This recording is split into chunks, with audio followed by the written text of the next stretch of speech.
Ha kajing penbena ka bakongsan hadin kajing akren bat menteri rang badu ka India Narendra Modi, Presiden ka United States Donald Trump uloang bakari jong kala menjur ban IT no ya utahawu rana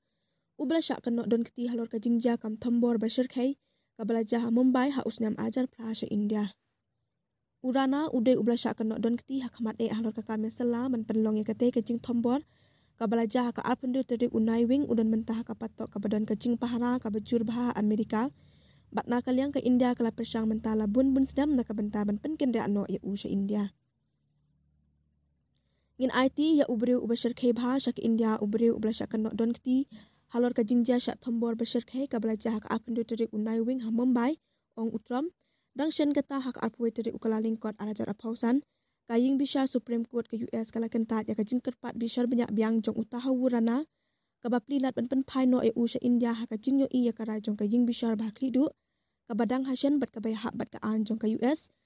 katanat kambari kadang bishar banyak mentai kisin jam ki bahadin hakane ka mukot duma ong katanat kambari ka US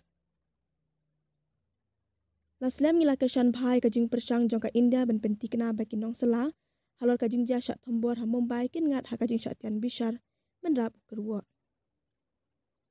nakal yang menteri rang badu ka India Narendra Modi ulero e ka jing yang jong ka US ban pen phai no yute ubre ubasha kanok le no bat ulai khublei ru yu Presiden Trump ba un penti kena halor ka jing pen phai no ya unung salah halor ka jing ja kam thambor ha Mumbai